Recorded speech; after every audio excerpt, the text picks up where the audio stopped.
नमस्कार दोस्तों, स्वागत है आप सभी का मेरे इस नई वीडियो में। तो आज की इस नई वीडियो में हम बात करने वाले हैं थारू लोगों के बारे में।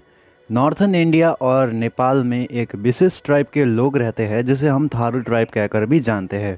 पूरी दुनिया में थारू लोगों की पॉपुलेशन 21.6 लाख है, जिसमें से 18,07,000 थारू नेपाल में, 1,60,000 थारू बिहार में, 1,05,000 थारू उत्तर प्रदेश में और 91,000 थारू उत्तराखंड में रहते हैं।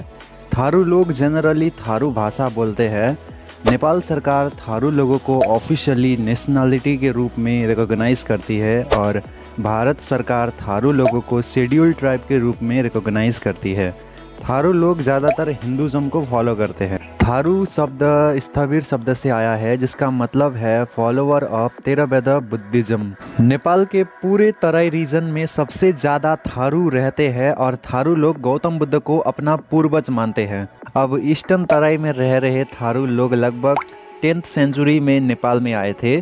थारू लोग खुद को साकिया और कोलिया लोगों के वंशज मानते हैं, जो कपिलवस्तु में रहा करते थे। वेस्टर्न तराई में रह रहे राणा थारू, जो राजस्थान के थार डेजर्ट से नेपाल के जंगलों में आए थे। महाराणा प्रताप को हराने के बाद मुगल साम्राज्य आने की वजह से राणा थारू लोग नेपाल से आए थे और जो राजपूत लोगों के वंशज है। नेपाल के मॉडर्न हिस्ट्री में जब नेपाल का यूनिफिकेशन हो रहा था तो 18th सेंचुरी में तब वहाँ पर भी थारू लोग रहा करते थे और राज परिवार तराई में रह रहे लोगों से टैक्स भी लिया करते थे। थारू लोग लेबरर्स के रूप में काम करते थे, जिसे कमैया सिस्टम भी कहते हैं।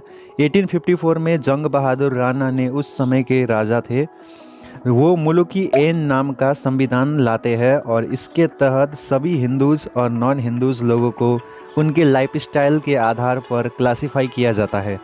उस समय थारू लोगों को पानी चलने मशीन या मटवाली कहकर कैटेगराइज किया जाता था, जिसका मतलब होता है touchable enslaveable alcohol drinking group. Late 1950 में वर्ल्ड हेल्थ ऑर्गेनाइजेशन नेपाल में मलेरिया ख़त्म करने के लिए कैंपिंग शुरू करती है।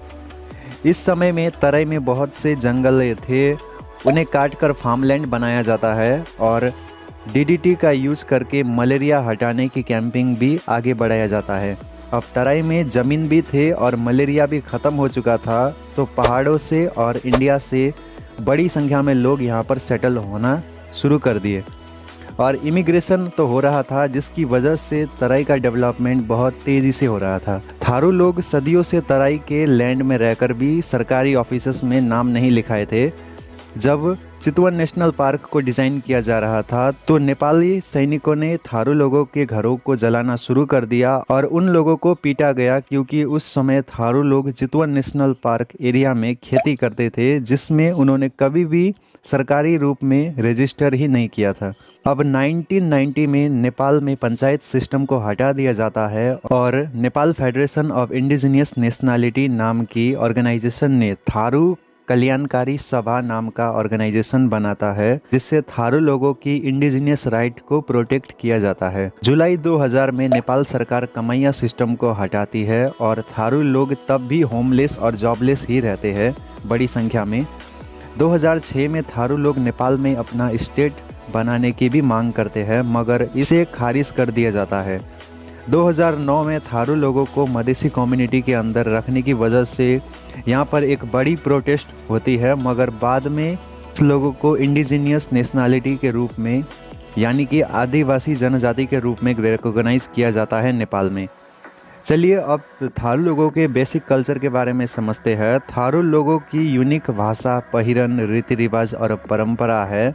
लोग खुद को पीपुल ऑफ फॉरेस्ट भी कहते हैं, क्योंकि चितवन में ये लोग सालों साल जंगल में रहा करते थे और वहाँ पर शिफ्टिंग कल्टीवेशन को भी फॉलो करते आ रहे थे।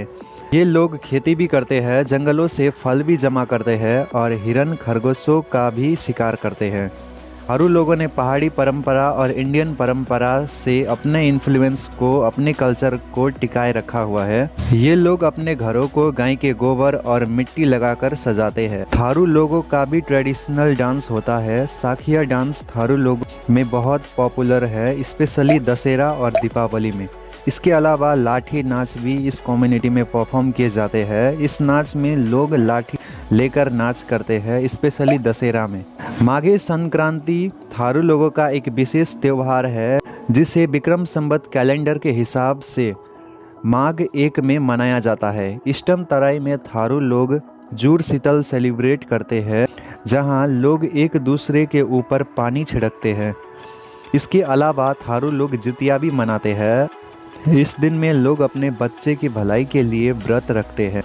कार्तिक के महीने में थारू लोग सामा चकेवा भी मनाते हैं। थारू लोगों में एक चीज़ बहुत इंटरेस्टिंग है, थारू लोग मलेरिया से रेसिस्ट कर सकते हैं, यानी मलेरिया थारू लोगों को कभी होती ही नहीं।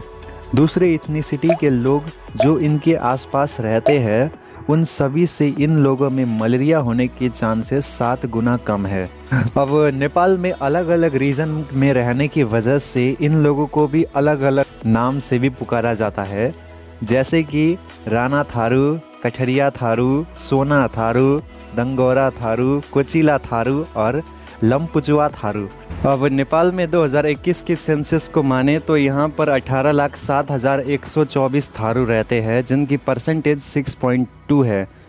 इसके अलावा नेपाल के कोसी प्रोविंस में 4.22% थारू, मधेश प्रोविंस में 4.92% थारू, बागमती प्रोविंस में 1.8% थारू, गंडकी प्रोविंस में 1.93% थारू, लुम्बिनी में 14.29% थारू, करनाली में 0.51% थारू और सुदूर पश्चिम प्रोविंस में 14.76% थारू रहते हैं। तो दोस्तों ये था थारू लोगों के बारे में कुछ फैक्ट्स। अगर आपको वीडियो अच्छा लगा हो तो आप लाइक शेयर सब्सक्राइब कीजिए। मैं मिलता हूँ आपसे नेक्स्ट वीडियो में। Thanks for watching.